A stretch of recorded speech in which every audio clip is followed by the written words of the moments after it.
Serais-je coupable pour avoir refusé d'élever les enfants de mon mari, maintenant que lui et la femme avec laquelle il a trompé sont décédés? Désolé d'utiliser un nouveau compte, je sais que c'est mauvais signe, mais je ne veux pas risquer d'utiliser mon ancien compte Reddit. J'ai 45 ans et mon mari 49.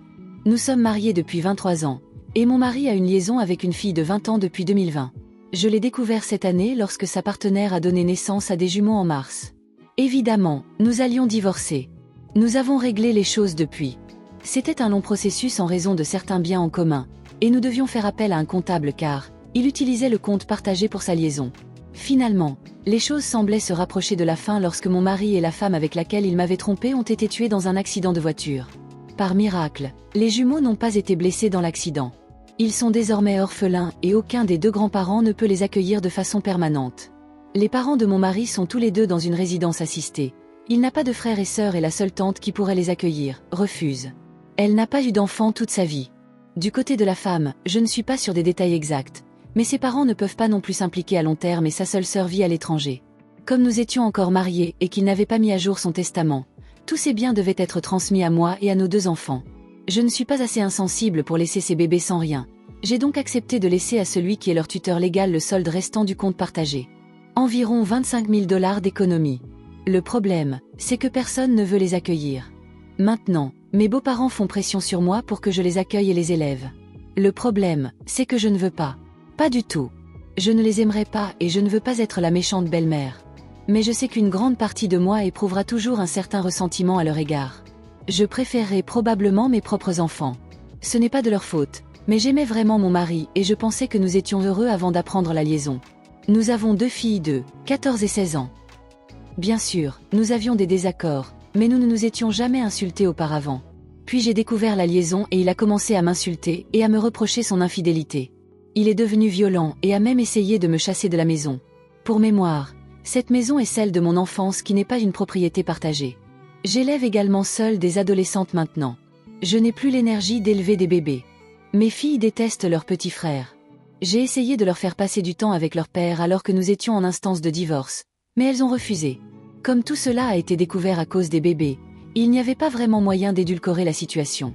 La plupart de mes amis sont d'accord pour dire que ce n'est pas à moi de m'occuper de ces enfants, mais mes beaux-parents, les parents de la femme infidèle et ma mère veulent que je les élève.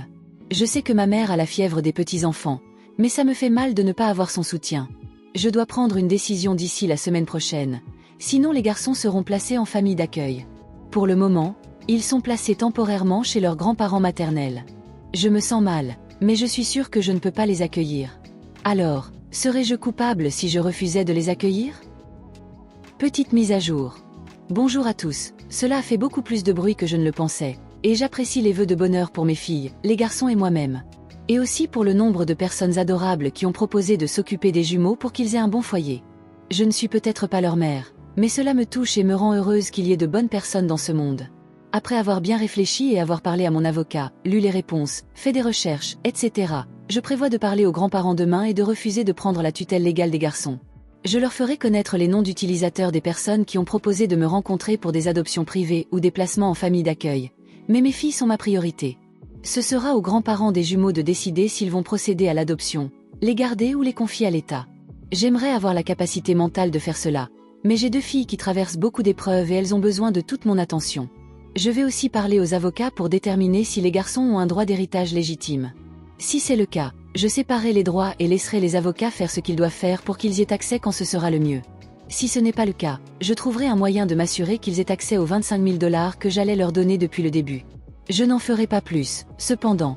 Ma boussole morale est peut-être biaisée, mais je ne crois pas que je sois obligée, ni moralement ni légalement, de faire plus que ce que dit la loi. Je ne peux pas aider tout le monde et je ne devrais pas avoir à le faire. J'ai deux filles qui ont perdu leur père, deux filles qui ont besoin d'une thérapie, deux filles qui sont sur le point d'entrer à l'université.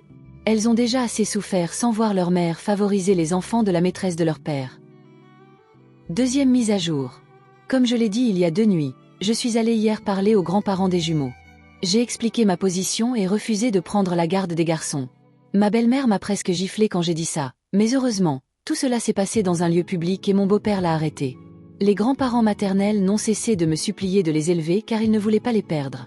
J'ai continué à dire non, et quand ils m'ont traité d'égoïste, j'ai perdu la tête. Je leur ai dit en face que les seules personnes égoïstes dans ce pétrin étaient elles, leur fils et leur fille. Leur fils, mon mari, pour m'avoir trompé et avoir ensuite fait du divorce un enfer pour moi et mes filles. Leur fille parce qu'elle était une prostituée, j'ai utilisé un autre mot, qui s'en prenait à un homme marié 2 fois plus âgé qu'elle. Je leur ai dit que si j'avais de leurs nouvelles, je leur ferais parvenir une ordonnance de cessation et une abstention. J'ai également informé mes beaux-parents qu'ils n'auraient pas accès à mes filles dans un avenir proche. Je vous expliquerai pourquoi dans un instant. Nous étions au restaurant, mais je ne suis pas restée pour le repas. J'ai également envoyé un email à mon avocat pour qu'il puisse s'assurer que les services sociaux et toute agence impliquée dans le bien-être des jumeaux soient au courant que je ne serai pas leur tuteur, ou impliqué. J'ai ensuite envoyé un email à mes beaux-parents avec tous les noms d'utilisateurs et sites web de personnes ici sur Reddit qui ont proposé de faire des entretiens pour l'adoption des jumeaux. Je ne serai pas impliqué au-delà de ce point, donc s'il vous plaît, aussi gentil que cela puisse être, je ne peux pas vous aider si vous êtes intéressé par les garçons. Hier, c'était la fin de mon implication. Quant à la raison pour laquelle mes beaux-parents ne veulent pas voir mes filles, j'ai parlé à mes filles et j'ai décidé d'en savoir plus sur ce qu'elles en pensaient, avant d'aller rencontrer les grands-parents. Ma plus jeune a refusé de me parler, ce que j'ai trouvé très déplacé venant d'elle. Mon aînée a alors demandé que nous parlions seulement tous les deux. C'est alors qu'elle m'a expliqué que mes beaux-parents n'arrêtaient pas de dire que les filles devaient se préparer à aller à l'école publique au lieu de leur école privée, et à trouver un emploi dès la fin du lycée puisque je devrais fournir aux jumeaux une éducation privée et de l'argent pour l'université. Apparemment, on leur a également dit de commencer à déménager leurs affaires pour partager une chambre. Mes filles ont des chambres séparées, car les jumeaux ont besoin de plus d'espace. Je ne le savais pas. Principalement parce que cela n'arriverait jamais. Apparemment, mes beaux-parents ont essentiellement harcelé les filles parce que les bébés ont la priorité. Ce n'est pas le cas. J'ai expliqué aux filles que leurs grands-parents n'ont pas leur mot à dire sur l'école qu'elles fréquentent, sur le financement de leurs études ou sur l'aménagement des chambres dans notre maison. J'ai aussi dit que je pensais qu'elles pourraient avoir un emploi à temps partiel pendant leurs études et peut-être une bourse, mais que leurs frais de scolarité seraient payés. Je leur ai dit de ne pas blâmer les bébés pour la stupidité des adultes. Elles m'ont dit qu'elles comprenaient, mais qu'elles ne voulaient toujours pas interagir avec leurs frères pour l'instant. Cette partie, pour l'instant, me donne de l'espoir qu'elles s'en sortiront. Pour le moment, nous allons faire quelques changements dans la maison. Les filles et moi n'aimons pas qu'il y ait encore un espace bureau que mon mari utilisait. Nous allons le transformer en salle de jeu pour nous toutes. J'ai l'intention de retirer quelques photos sur lesquelles figure mon mari et de les mettre dans des albums pour les filles. Nous voulons simplement que la maison soit davantage à notre image. Quant aux personnes qui se demandent pourquoi mes filles ne voulaient rien avoir à faire avec leur père, ce sont mes filles qui ont découvert la liaison et qui m'en ont parlé lorsque mon mari les a emmenées rencontrer les jumeaux à l'hôpital. Il leur avait demandé de garder le secret, mais mes filles m'en ont parlé. Après cela, mon mari a commencé à les traiter horriblement aussi. Il a coupé tous les ponts avec les filles. Très petite mise à jour car il y a des gens qui continuent à me harceler en message privé. J'ai parlé à un avocat lundi. Les garçons n'ont aucun droit à l'héritage jusqu'à ce qu'un test ADN soit effectué. Après cela, leur seule réclamation est contre mes beaux-parents. Le compte partagé n'est pas considéré comme la propriété individuelle de mon mari, donc c'est la mienne. Même chose pour la maison au bord du lac. Comme il avait un compte d'épargne personnelle et une assurance vie, qui revenait à ses parents, ce sera la seule chose que les garçons pourront réclamer. Évidemment, cela peut être changé si l'affaire va au procès, mais l'avocat m'a dit qu'avec le peu que mon mari nous a laissé, à mes filles et à moi, il y a très peu de chances qu'un juge exige nos biens. L'avocat m'a également recommandé d'abandonner complètement l'idée de partager de l'argent avec les garçons. Cela pourrait être utilisé contre moi pour prétendre que j'assume leurs responsabilités fiscales, et que je devrais être considérée comme leur tutrice. Je divise l'argent du compte partagé, pour les frais de scolarité de mes filles. Je ne sais toujours pas si je vais vendre la maison au bord du lac ou non, mais ni les filles ni moi n'y sommes attachés. Maintenant, s'il vous plaît, laissez-moi tranquille au sujet de l'héritage des garçons. C'est triste, mais mon mari a tout gâché pour ses enfants. Je ne suis pas responsable d'eux, et je n'ai pas à sacrifier mes biens pour leur offrir une vie meilleure. Une autre mise à jour. Il y a de bonnes nouvelles et d'autres qui fâchent. La bonne nouvelle est que les garçons ont été récupérés sains et saufs par les services sociaux auprès de leurs grands-parents maternels et seront placés dans une famille d'accueil jusqu'à ce qu'un arrangement permanent soit trouvé.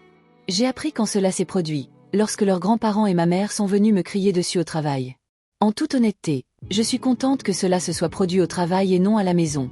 Cela m'a fait envisager de déménager, car je ne veux pas que mes filles soient exposées à tout cela.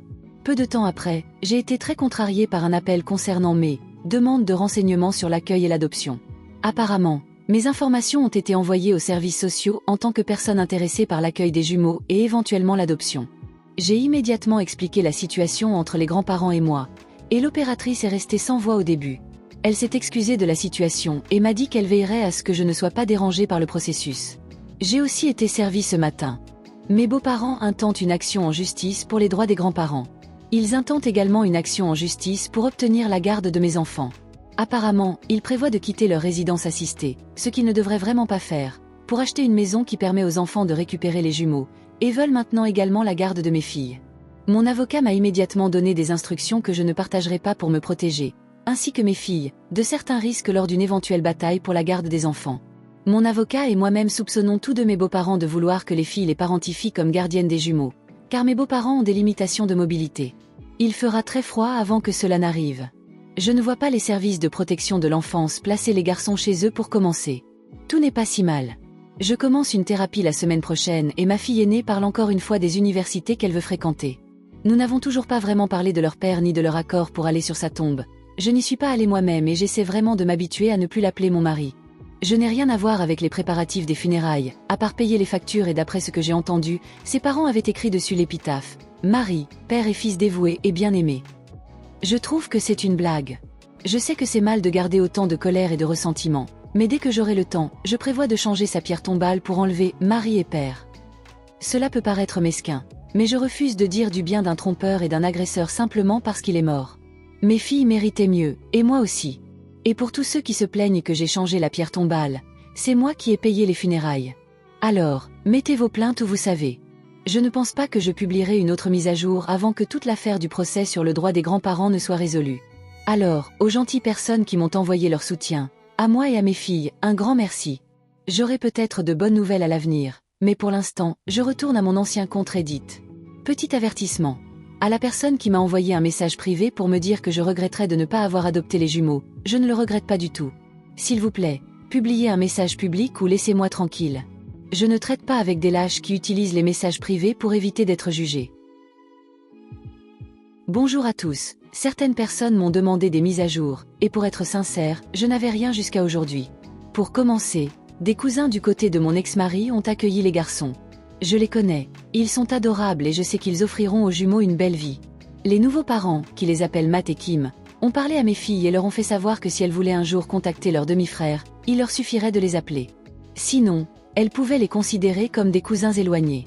Mes filles les ont remerciés, mais ont insisté sur le fait qu'elles ne souhaitaient pas vraiment avoir de relations fraternelles pour le moment, mais qu'en tant que cousines, cela pourrait peut-être se faire.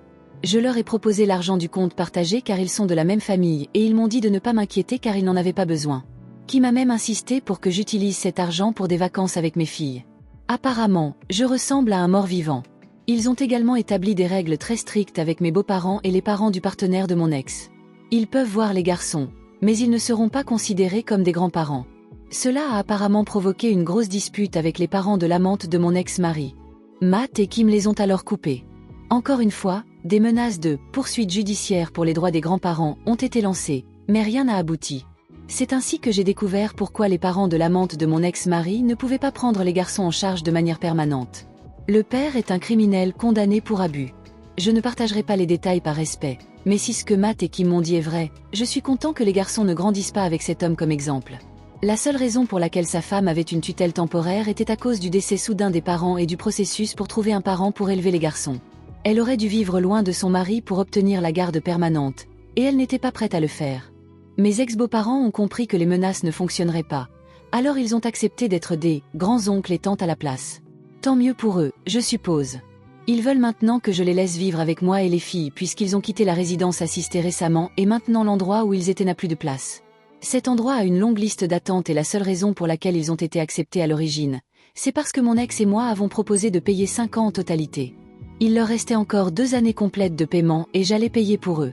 Après tout ce qu'ils ont fait subir à mes filles et à moi, je préfère brûler de l'argent dans un grill plutôt que de le dépenser pour eux. Je sais qu'ils veulent que mes filles et moi soyons leurs gardiennes. Je n'y penserai même pas. Mes filles ont leur propre chemin à suivre et en toute honnêteté, je veux envisager de rencontrer quelqu'un de nouveau. Je sais que cela donne l'impression que je passe à autre chose trop vite, mais j'ai travaillé pour passer à autre chose depuis que j'ai découvert sa liaison. Je ne pense pas que mon ex mérite que je traverse une période de deuil. J'ai déjà fait le deuil de notre relation. Du moins, c'est ce que ma fille aînée a dit, c'est assez drôle. Elle m'a encouragée à sortir et à rencontrer quelqu'un.